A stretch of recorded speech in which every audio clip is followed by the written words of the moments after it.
What's going on, guys? Welcome back to another video. Today is just a continuation on my series Minecraft but at 2 a.m. It's more so like a voiceover, and if you guys are more into that type of content, definitely let me know.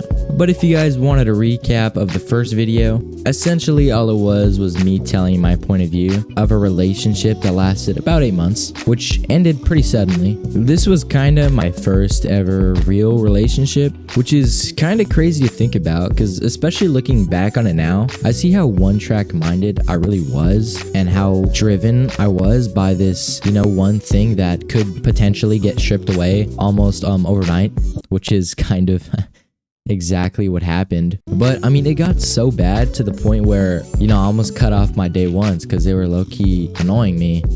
They were kind of bugging me about it because obviously when you like someone, you obviously make time for them, as I said in the first video. Please go check that out. It gives a lot of context on what I'm speaking about now. But I was so invested in this one relationship that I never accounted for losing it. This can be compared to putting all of your money in a singular stock just to have it crash. And I like how Adam Barton really states this. In one of his messages, thanks to Adam Barton, great speaker by the way, he tells us to not put all of our eggs in one basket. But the idea behind this cliche is that if you have all your eggs in one basket and you drop the basket, you lose all your eggs. And so with this idea, we can already make the assumption that we're supposed to spread our wealth. So like he mentions, if you drop the basket, not all of your eggs break.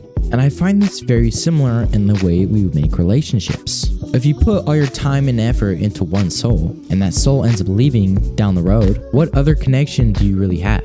This is definitely something that God brought to my attention after this relationship. Not only that, but I was just not making time for God at all. Oftentimes I'd be in church and just be super bored, or my thoughts were constantly taken up by this one person. And it was at this point that our relationship kind of took an unhealthy turn. More so for me, since I started to really make more time for her and make less time for my friends. Again, investing in that one stock that's unpredictable. But at that time, I was so blinded by this unbiblical love, I just hadn't seen how problematic it would be for me in the future. And I found myself drifting further and further away from God. And it got to a point that if I were to look back on my life, I would definitely question if I was a Christian or not. And I guess like Noah and the flood, Sodom and Gomorrah, basically every Israelite during the perpetual cycle of all the judges, I sinned against God and he had to wake me up. And so what I thought I loved most and put all of my effort and time into was so effortlessly taken away from me. I'd have to say this is probably one of the lowest lows in my life. Now, I know I'm pretty young still, but having an 8-month relationship and pouring all your time every day for 8 months straight, just for all your effort to be put to waste. However, I find out now that all of that effort that I once put into a relationship was actually, turned into wisdom, because without that, I wouldn't be talking to you guys right now.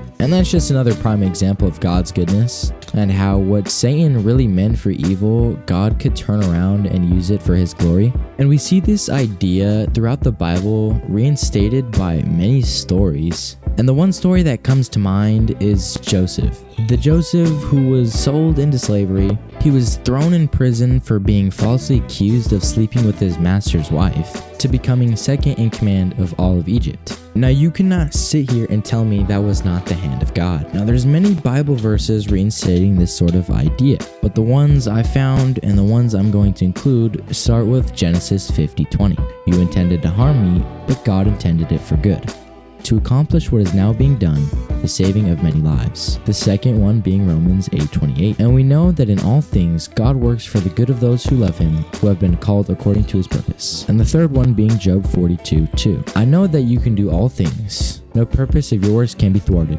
The main point that I really want to drive home today, at the end of the day, people let you down, but God never will.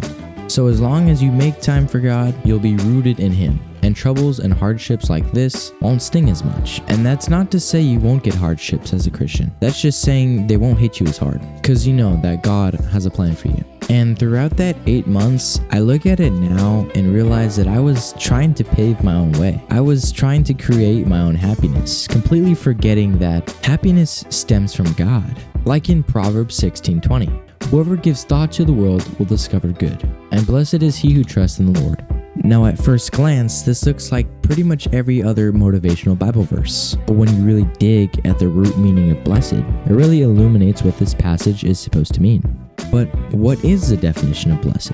The term blessedness refers to a spiritual state of well-being and prosperity, a deep, joy-filled contentment that cannot be shaken by poverty, grief, famine, persecution, war, or any other trial or tragedy we may face in life. And just reading that, we can look at my situation with my relationship and already see that I had not one bit of trust in the Lord. And well, in turn, I wasn't blessed because of it, and because I relied on my own understanding and my own will rather than trusting God's will and what He had in store for me, things were so easily stripped away.